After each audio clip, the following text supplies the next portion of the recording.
মচমচে জিলাপি খেতে পছন্দ করেন ছোট বড় সবাই। তবে জিলাপি বেশিরভাগ সময় কিনে খাওয়া হয়। জিলাপি বানানো খুব কঠিন কাজ নয়, আপনি চাইলে ঘরেই তৈরি করতে পারেন মচমচে জিলাপি।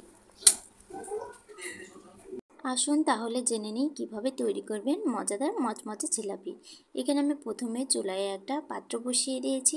এর মধ্যে দিয়ে দিচ্ছি 1 কাপ পরিমাণ চিনি, আর 1 কাপ পরিমাণ চিনির সঙ্গে দিয়ে দিচ্ছি 2 কাপ পরিমাণ জল, আর দিয়ে দিচ্ছি 2 টুকরো এলাচ। শিরাটাকে খুব ভালোভাবে তৈরি করে নিতে হবে। শিরাটা যখন একটু আঠালো ভাব আসবে তখন শিরাটা হয়ে যাবে। এরপর আমি সামান্য পরিমাণ একটু লেবু চিপে নামিয়ে রাখবো। শিরাটা এক সাইডে রেখে দিচ্ছি। এরপর এখানে নিয়ে নিচ্ছি 1 কাপ পরিমাণ ময়দা। আমি 1 কাপ ময়দা দিয়েই জিলাপি তৈরি করে দেখাবো। আর এখানে অল্প অল্প করে জল দিয়ে ব্যাটারটাকে মাখিয়ে নিতে হবে খুব ভালোভাবে।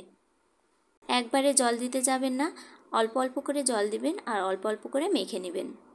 ব্যাটারটাকে আমি খুব ভালোভাবে এভাবেই মেখে নিচ্ছি। আর এখানে আমার 1 কাপের একটু কম জল লেগেছে। জিলাপির ব্যাটারটা কিন্তু আমার খুব ভালোভাবে মাখানো হয়ে গেছে। এবার আমি এখানে দিয়ে দেব ইনো। আমি আজকে ইনো দিয়েই জিলাপিটা তৈরি করে দেখাবো। এখানে আমি 1 প্যাকেট ইনো নিয়েছি, কিন্তু এখানে আমার 1 প্যাকেট ইনো লাগবে না। এখানে আমি হাফ চামচ নিয়েছি। হাফ চামচ ইনো নিয়েছি, আর এই হাফ চামচ ইনোটাকে আমি অল্প অল্প করে বারে বারে দিয়ে মাখিয়ে নেব। অবশ্যই ইনোটাকে অল্প অল্প করে দিয়ে বারে বারে মাখিয়ে নেওয়ার চেষ্টা করবেন।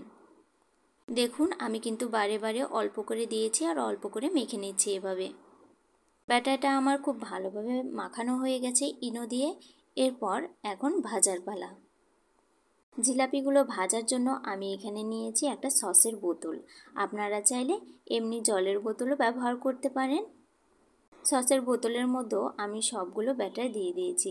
এরপর চলে যাচ্ছি চুলায় প্যান বসিয়ে দিয়েছি আর দিয়ে দিয়েছি পরিমাণ মতো কিছুটা তেল। জিলাপি ভাজার সময় তেলটা অতিরিক্ত দিলেও কিন্তু জিলাপি ভালো হবে না, এই জন্য পরিমাণ অনুযায়ী তেলটা দিতে হবে। আর তেলটা অবশ্যই গরম করে নিতে হবে। দেখুন আমি এইভাবে শেপ দিয়ে ভেজে নিচ্ছি।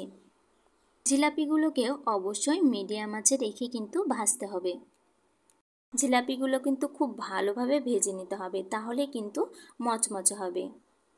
সময় নিয়ে জিলাপিগুলো ভেজে নিতে হবে। এক পাশ হয়ে গেছে, আমি অপর পাশ আবারও উল্টে দিচ্ছি। দেখুন আমার জিলাপিগুলো কিন্তু একদম ভাজা হয়ে গেছে। এরপর জিলাপিগুলোকে শিরার মধ্যে দিয়ে দেবো। তেল থেকে তুলে সোজা শিরার মধ্যে দিয়ে দিচ্ছি কিন্তু, আর শিরাটা হালকা গরম থাকবে। এরপর জিলাপির মধ্যে রসটা ঢুকে যাওয়া পর্যন্ত অপেক্ষা করতে হবে। রসগুলো ঢুকে গেলেই জিলাপিগুলো উঠিয়ে নিতে হবে। জিলাপিগুলোর মধ্যে একদম রস কিন্তু ঢুকে গেছে। এরপর আমি উঠিয়ে নেব। তৈরি হয়ে গেল মজাদার জিলাপি। তাই আর দেরি কেন বন্ধুরা, তোমরাও ঘরেই তৈরি করে ফেলো মজাদার এই জিলাপি। আর এইরকম আরও নতুন নতুন রেসিপি পেতে আমার পেজটির সাথেই থাকো। ধন্যবাদ।